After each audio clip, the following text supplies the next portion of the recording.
옛날에 저 북극지방 얼음마을에 예쁜 사슴들이 모여 살고 있었습니다. 이제 그 마을에도 성탄절이 다가오고 있었습니다. 성탄절이 다가오면은 온통 사슴마을은 축제 분위기에 들뜨게 됩니다. 이유인즉 과연 금년에는 산타크로스 할아버지의 설매를 끄는 영광을 누가 차지하는가 하는 시합 때문입니다. 저마다 몇 개월 전부터 달리기 연습도 하고 높이뛰기 연습도 하고 다이어트로 컨디션 조절도 하고 야단들입니다.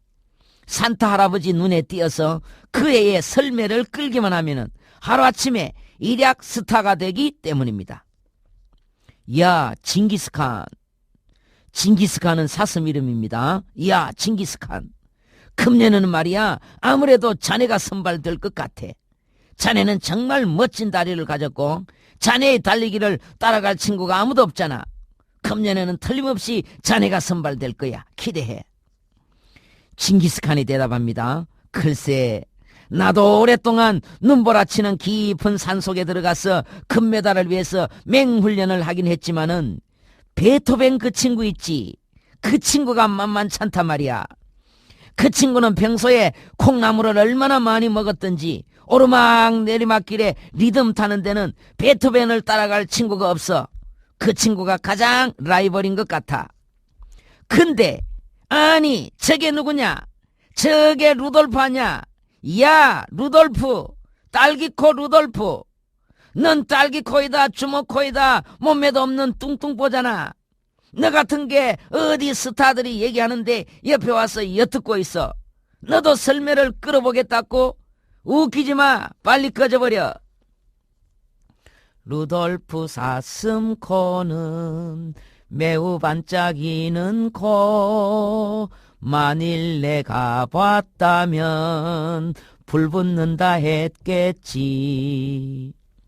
루돌프는 주먹코에다가 얼마나 코가 붉은 딸기코인지 불이 붙는 것 같아. 완전히 붉은 전구 담아 코에 꽂아놓은 것 같았습니다. 드디어 성탄절이 되었습니다. 그런데 그날따라 얼마나 안개가 끼었는지 도무지 앞이 보이질 않았습니다. 어두워서 길이 보이질 않았어요. 산타 할아버지가 고민이 되었습니다. 이거 큰일 났구나. 이러다가 교통사고로다 나면 어떻게 하지? 그때 산타 할아버지가 갑자기 무릎을 쳤습니다. 옳지. 루돌프가 있지. 루돌프 코는 매우 밝은 코니까 짙은 안개 속을 잘 달릴 수 있을 거야. 안개 낀 성탄절날 산타 말하길 루돌프 코가 밝으니 설매를 끌어보렴. 그래서 엉뚱하게도 예상을 깨고 징기스칸, 베토벤, 기라슨 같은 그런 스타들을 물리치고 루돌프가 선발된 것입니다. 외로운 루돌프가 안개 때문에 2006년도에 스타가 된 것입니다. 그 후론 사슴들이 그를 매우 사랑했네. 루돌프 사슴코는 길이 기억되리. 사랑하는 극동방송 가족 여러분, 실망하지 마십시오. 딸기코이다 주먹코 뚱뚱보인 루돌프도 안개 때문에 스타가 되었는데 우리의 앞내래도 하나님이 안개만 주시면은 예상을 깨고 돈 많고 권력 많은 사람보다 우리가 스타가 되는 것입니다. 성탄절이 되면은 약방 감초같이 어김없이 등장하는 인물이 있습니다. 바로 동방박사들입니다. 그들은 멀리 동방, 지금의 이란이나 페르시아쯤 되는 곳에서 먼 길을 찾아온 매기들입니다. 매기란 현자들, 박사들이란 말입니다. 우리가 동방박사 하면은 세 사람으로 알고 있는데 아닙니다. 성경의 동방박사 이야기는 마태복음 2장에만 나오는데 그냥 박사들 이렇게 기록되어 있지 세 사람이란 말은 없습니다. 그들이 황금과 유향과 모략 이 세 가지 예물을 드렸다고 우리는 세 사람으로 알고 있지만은 전설에는 7명이라는 학설도 있고 어거스틴 같은 신학자는 12명이었을 것이라고도 말하기도 했습니다. 하여간 이 동방의 박사들, 일단의 무리들은 교통수단도 제대로 없었고 길도 제대로 없었던 그 옛날에 멀리 동방에서부터 산의 위험과 강의 위험, 강도의 위험을 무릅쓰고 베들레헴까지 찾아옵니다. 그러면 그 동방의 박사들이 그렇게 멀리서 베들레헴까지 찾은 이유가 뭔가? 뭘 하려고 그렇게 먼 길을 생명의 위협을 무릅쓰고 찾아왔는가? 그 이유가 마태복음 2장 2절에 이렇게 기록되어 있습니다. 유대인의 왕으로 나시니가 어디 계시뇨? 우리가 동방에서 그의 별을 보고 그에게 경배하러 왔노라 하니. 그렇게 먼 길을 찾아온 이유가 그에게 경배하러 왔대요. 경배는 예배입니다. 11절에도 보면은 집에 들어가 아기와 그 모친 마리아에 함께 있는 것을 보고 엎드려 아기께 경배하고. 그렇습니다. 그들의 오직 단 하나의 목적, 그렇게도 먼 길을 달려온 단 하나의 이유는 아기로 오신 하나님께 경배, 예배하기 위함이었습니다. 오늘 우리는 이 동방박사들의 믿음을 한번 추적해 보십시다. 그들의 믿음의 바탕에 과연 무엇이 깔려 있는가? 오늘 우리는 그들에게 무엇을 배워야 하나? 메시아가 탄생하시던 그때 특별한 징조는 아무것도 없었습니다. 특별히 까치가 온 것도 아니고 장미꽃이 핀 것도 아니고 누가 신나게 나팔을 불어주지도 않았습니다. 어제하고 똑같은 그저 고요하기만 하던 밤이었습니다. 그런데 하늘에 이상한 별 하나가 나타났습니다. 성경에는 그 이상한 별이 아주 크다든가 아주 밝다든가 그런 말도 없습니다. 안 보이던 이상한 별이 하나 나타났어 소리 없이 껌뻑껌뻑 비추이고 있었습니다. 그래서 평소에 별을 연구하던 이 동방의 매기들이 저것은 우연히 나타난 별이 아니야, 저것은 왕의 탄생을 알리는 별이야 하고는 별을 따라 먼 길을 찾아오는 것입니다. 마태복음 2장 2절 말씀입니다. 유대인의 왕으로 나시니가 어디 계시뇨? 우리가 동방에서 그의 별을 보고 그에게 경배하러 왔노라 하니. 그런데 그 별은 상징입니다. 그 별이 증가하고자 하는 어떤 실체가 있습니다. 그것이 바로 왕의 탄생, 메시아의 탄생입니다. 그러니까 상징은 상징으로 중요한 것이 아니고 그것이 증가하는 실체가 중요한 것입니다. 즉 상징은 상징으로 끝내서는 안 된다, 실체로 연결되어야 한다는 것입니다. 이 동방의 박사들은 상징만 보고서 만족한 것이 아니라 그 실체를 눈으로 확인하고 싶어서 그렇게 먼 길을 달려온 것입니다. 십자가도 그렇습니다. 이것은 상징입니다. 여기에서 실체로 넘어가지 못하면 십자가는 아무 의미가 없습니다. 그러면 십자가의 실체가 뭡니까? 그것은 예수께서 칼보리 언덕 십자가 위에서 우리의 죄값을 지불했다는 것입니다. 우리의 죄값이 실제적으로 지불된 현장이 바로 십자가입니다. 그때 우리의 구원이 실제로 이루어진 것입니다. 그때 구원을 이루셨네. 불신자들도 얼마나 십자가 목걸이를 하고 다닙니까? 그러나 그 속에 감추어진 의미를 모르면은 장식용으로는 실체로 넘어가지를 못하는 것입니다.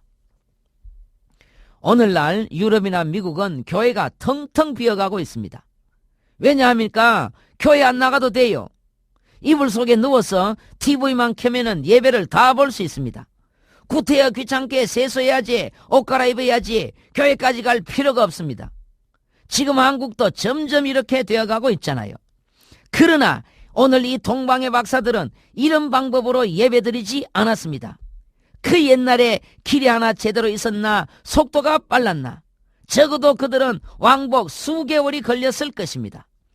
귀찮게 왔다 갔다 수개월이 걸렸지만은 이 꼼꼼한 동방의 현자들은 그 모든 편한 방법을 다 뿌리치고 먼 길을 마다 않고 직접 아기 예수께 경배하고 예물을 드리고 돌아간 것입니다. 마태복음 2장 1절 말씀을 보십시다. 헤로당 때에 예수께서 유대 베들레헴에 나심에 동방으로부터 박사들이 예루살렘에 이르러 말하되 유대인의 왕으로 나시니가 어디 계시뇨? 박사들은 예루살렘 거리를 지나면서 사람들을 붙들고 물었습니다. 유대인의 왕으로 나시니가 어디 계십니까?